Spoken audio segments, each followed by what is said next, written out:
सन 1862। महीने जनवरी की 12 तारीख। मकर संक्रांति का पवित्र दिन था। पूरा भारत एक साथ पर्व मना रहा था, खुशियां बांट रहा था। और इसी शुभ दिन पर कलकत्ता के एक प्रतिष्ठित परिवार में एक अद्भुत बालक का जन्म हुआ। श्री विश्वनाथ दत्त और उनकी धर्मपत्नी भुवनेश्वरी देवी के घर एक ऐसा बच्चा आया जिसे नाम दिया गया नरेंद्र। परिवार के लोग और सगे संबंधी उस बच्चे में कुछ तो अनोखा महसूस करते थे। उसकी आंखें, उसकी मुस्कान, उसका व्यवहार, सब कुछ अलग था। लेकिन फिर भी उन्हें लगता था, अपनी संतान सभी को प्रिय होती है। हर बच्चे में कुछ न कुछ तो खास होता ही है। उन्हें नहीं पता था कि ये बालक कोई साधारण बालक नहीं था। इसकी दिव्यता का सही अर्थों में एहसास हुआ था उस समय के एक महान सिद्ध पुरुष को, परमहंस श्री रामकृष्ण देव। नरेंद्र की बुद्धि इतनी तीक्ष्ण थी कि वो बड़े बड़े विद्वानों को भी पीछे छोड़ दे। जो भी उसे समझ आता उसे ही वो स्वीकार करता। किसी भी बाहरी आकर्षण या दिखावे से परे था उसका मन। किशोरावस्था को पार कर चुका था नरेंद्र, जब एक पारिवारिक सत्संग में उसकी मुलाकात एक ऐसे विलक्षण महापुरुष से हुई। नरेंद्र की आवाज बहुत सुरीली थी, इसलिए उसने वहां एक भजन सुनाया। श्री रामकृष्ण देव उस भजन को सुनकर भाव विभोर हो गए, जैसे कोई वर्षों से खोई हुई वस्तु मिल गई हो। कुछ दिन बाद जब नरेंद्र उनसे मिलने के लिए फिर से गया, तो रामकृष्ण देव ने उसे देखते ही कहा, अरे तू कहाँ था? मैं तो बस तेरी ही प्रतीक्षा कर रहा था। तूने बहुत इंतजार करवाया। रामकृष्ण देव के ये वाक्य सुनकर नरेंद्र कुछ समझ नहीं पाए। उन्हें लगा कि ये उनके भावातिरेक का परिणाम है, वही जिसके कारण लोग उन्हें पगला कहते थे। लेकिन एक दिन जब नरेंद्र के कंधे पर रामकृष्ण देव ने अपने दाहिने पैर का स्पर्श किया, तो एक चमत्कार हुआ। नरेंद्र तुरंत ही एक गहरी समाधि में चला गया। वो एक परम प्रकाश में लिपट गया था, जहां अलौकिक शांति थी, जहां समय भी उस क्षण के लिए थम गया था। जब नरेंद्र को होश आया तो वो समझ नहीं पा रहा था कि ये क्या हुआ। ब्रह्म समाज की शिक्षाओं के प्रभाव में उसने इसे सम्मोहन समझा। उसने अपने मन को समझाया, ये तो एक साधारण सी बात है, लेकिन ये तो बस शुरुआत थी उस अलौकिक यात्रा की जो उसे एक असाधारण व्यक्तित्व में बदल देगी। वो चमत्कार। नरेंद्र के मन में लगातार यही बात घूम रही थी। उसे लगा, ऐसा चमत्कार तो कोई भी छोटा मोटा साधक कर सकता है, इसका परम सत्य से कोई संबंध नहीं। उस घटना के बाद नरेंद्र ने दक्षिणेश्वर ना जाने का फैसला कर लिया। वो दूर भागना चाहता था, लेकिन कुछ ऐसा था जो उसे अपनी ओर खींच रहा था। जितना वो दूर भागने की कोशिश करता, उतना ही श्री रामकृष्ण देव के आकर्षण में खींचता चला जाता। उसकी समझ से परे था कि ऐसा क्यों हो रहा था। तभी जिंदगी में सब कुछ अचानक बदल गया। नरेंद्र के पिता श्री विश्वनाथ दत्त का निधन हो गया। पूरे परिवार के पालन पोषण की जिम्मेदारी अचानक नरेंद्र के कंधों पर आ गई। उसने नौकरी ढूंढने की बहुत कोशिश की, लेकिन सफलता नहीं मिली।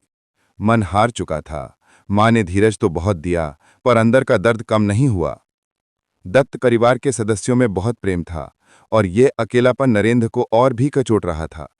एक दिन एकांत में बैठे बैठे उसका मन बेकाबू होकर दक्षिणेश्वर की ओर भागने लगा। अनचाहे ही वो वहां पहुंच गया। श्री रामकृष्ण देव ने उसे देखते ही कहा, जानता हूं सब कुछ, मां ने सब बता दिया है। जाकर मां से मांग ले, जो मांगेगा वो सब देगी। नरेंद्र की हिम्मत नहीं हुई। उसने जीवन में कभी कुछ नहीं मांगा था। रामकृष्ण देव ने उसे डांटा, अगर मानता नहीं है तो आता क्यों है? नरेंद्र उठा और मां काली की मूर्ति के सामने गया, लेकिन जो सोचकर गया था वो मांग ही नहीं पाया। नश्वर वस्तुओं को भला वो क्या मांगता? 2 बार बाहर आया बिना कुछ मांगे, फिर हिम्मत करके तीसरी बार गया।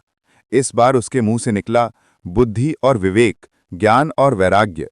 जब रामकृष्ण देव ने उससे फिर से पूछा, तूने क्यों नहीं मांगा जो तुझे चाहिए था, तो नरेंद्र की आंखों से अश्रु बहने लगे। उन अश्रुओं ने सब कुछ कह दिया। रामकृष्ण देव को समझते देर नहीं लगी।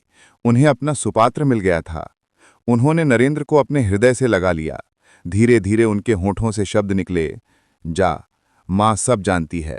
वो जानती है कि किसको क्या चाहिए और किससे क्या करवाना है। जा तू। मानो ठाकुर आशीर्वाद देकर उसके भविष्य की ओर इशारा कर रहे थे। नरेंद्र वापस घर आ गया। उसका मन अब निर्भर हो गया था। जल्द ही उसे एक स्कूल में नौकरी मिल गई। घर का कामकाज अब ठीक चलने लगा। स्कूल से घर लौटने के बाद खाली समय में नरेंद्र अनुवाद का काम भी कर लेता था। तभी उसे खबर मिली कि उसके गुरु श्री रामकृष्ण देव को गले का कैंसर हो गया है। इस खबर ने नरेंद्र के दिल में गहरा दर्द पैदा कर दिया था। वो गुरु की पीड़ा को महसूस कर रहा था, लेकिन घर की जिम्मेदारियों और नौकरी के बीच उनकी सेवा कर पाना मुश्किल था। मन में एक ही सवाल था, घर का क्या होगा? कोई सही जवाब नहीं था, लेकिन मन के किसी कोने से एक सांत्वना भरी आवाज आ रही थी, योग क्षेमम वहाम्यहम्, यानी मैं तुम्हारे हित अहित का वहन करूंगा। इस आश्वासन ने उसे निश्चिंत कर दिया। नरेंद्र ने आखिरकार तय कर लिया, अब उसे अपने गुरु के चरणों में ही रहना है। नरेंद्र पूरी तरह से श्री रामकृष्ण देव की सेवा में लग गया। लेकिन रोग तो रोग होता है। कैंसर ने रामकृष्ण देव को बहुत शिथिल कर दिया था। एक दिन उन्होंने नरेंद्र को अपने पास बुलाया और पूछा, तुझे क्या चाहिए? अब मरे जाने की तैयारी है। नरेंद्र कुछ बोल नहीं पाया। वो निश्शब्द था। उसकी आंखों में जो बेचैनी थी, उसे रामकृष्ण देव ने महसूस कर लिया था। उन्होंने कहा, तुझे मेरे संकल्प को पूरा करना है। तू ही करेगा उसे पूरा। ऐसा तुझे करना ही होगा। फिर उन्होंने नरेंद्र को अपने पास बुलाकर उसके माथे का स्पर्श किया। अपने जीवन की सारी तपस्या, सारी शक्ति उन्होंने नरेंद्र में उड़ेल दी। 3 अगस्त 1886 को कृतकृत्य होकर श्री रामकृष्ण देव ने अपने नश्वर शरीर का त्याग कर दिया। नरेंद्र का तो मानो सब कुछ ही चला गया था। वो अकेला हो गया था, लेकिन उनके गुरु के ये शब्द, नर सेवा ही नारायण सेवा, नरेंद्र को हमेशा आंदोलित करते रहे। नरेंद्र ने अब मानवता की सेवा का संकल्प ले लिया, और यहीं से नरेंद्र स्वामी विवेकानंद बन गए।